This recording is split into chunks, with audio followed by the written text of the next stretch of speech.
Donc tout à l'heure, on a pu apprécier le paysage à partir de Saint-Galmier, qui se situe sur les contreforts des monts du Lyonnais. On a pu voir la vue sur la plaine du Forêt et les monts du Forêt en face. Cette fois-ci, on se situe à proximité de la Loire, au niveau de Montrond, au pont de Montrond. Et donc j'ai fait un petit zoom de cette zone, de l'autre côté du tableau. Donc voilà, on voit ici la Loire, les alluvions déposées de part et d'autre de la Loire. Et puis les anciennes terrasses alluviales. Il faut imaginer que le fleuve, initialement, au début du Quaternaire, était beaucoup plus haut, il devait être à ce niveau-là. Et il déposait ses alluvions sur toute cette largeur. Et puis au fur et à mesure que le temps a passé, et l'alternance de périodes glaciaires interglaciaires, la Loire a creusé et déposé ses alluvions de plus en plus en profondeur. Donc actuellement, on est dans une dynamique de creusement encore. Et la Loire creuse davantage son substratum. On disait tout à l'heure qu'il y a une relation entre les nappes d'eau contenues dans les alluvions. Donc ici on voit ce matériau qui est un matériau poreux, et dans ce matériau poreux ça peut contenir une petite nappe que je symbolise ici par un trait couleur bleue, et cette nappe est connectée à la Loire. Donc on a globalement des écoulements qui se font de la nappe vers la rivière collectant les eaux. Donc on peut imaginer que si la Loire continue de creuser, et c'est le cas actuellement, les niveaux d'eau dans la nappe étant connectés à la Loire, les niveaux d'eau vont baisser également. Frédéric parlait tout à l'heure des annexes fluviatiles. Alors imaginons ici un ancien bras mort qui était en eau et alimenté par les eaux souterraines.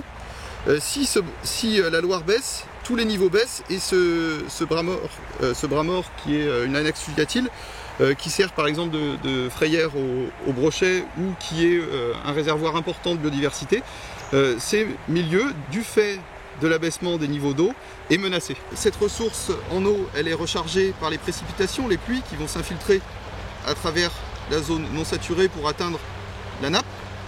Mais cette eau circule et vient alimenter la Loire. C'est pour ça qu'on a, si les cours d'eau continuent de couler en été alors qu'il n'a pas plu pendant plusieurs semaines ou plusieurs mois, c'est bien grâce à ces réserves en eau souterraine qui servent à l'alimentation des cours d'eau.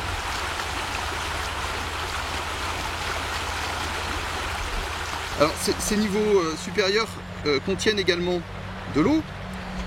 Donc on voit différents types de terrasses, des terrasses qui sont enchevêtrées et qui ont une communication hydraulique les unes avec les autres, celle-ci se déversant dans celle-ci.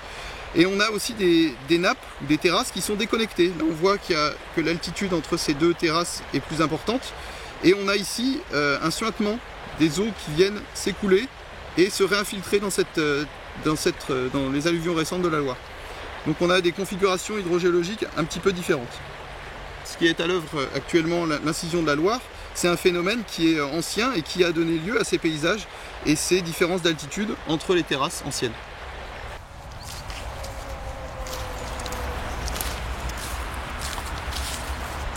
Alors, par rapport au schéma, on se tient actuellement debout sur ces alluvions, et la dénivellation qu'on voit en face de nous, ça correspond en fait à ces deux étages de terrasses alluviales.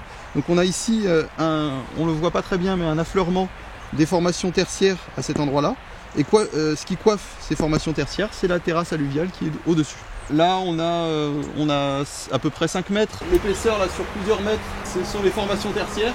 Et ce qu'on voit vraiment affleurer tout en haut avec les galets arrondis, ce sont les alluvions, la terrasse alluviale du Quaternaire. Ce sont les marnes vertes de l'Oligocène, c'est-à-dire de l'ère tertiaire. Et c'est un matériau composé de calcaire et d'argile qui est assez friable, on s'en rend bien compte. Et ce sont ces formations qui ont été incisées par la Loire au fur et à mesure des temps géologiques.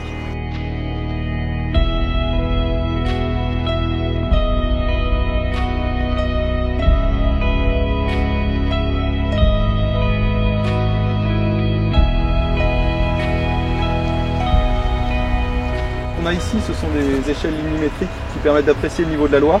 Ça a été mis en place pour la protection contre les crues. Alors ici, ce sont les niveaux les plus bas, mais on peut voir aussi une échelle Limni beaucoup plus grande de l'autre côté, donc ça permet de mieux comprendre quand la Loire est en crue, les niveaux qu'elle peut atteindre au niveau du pont.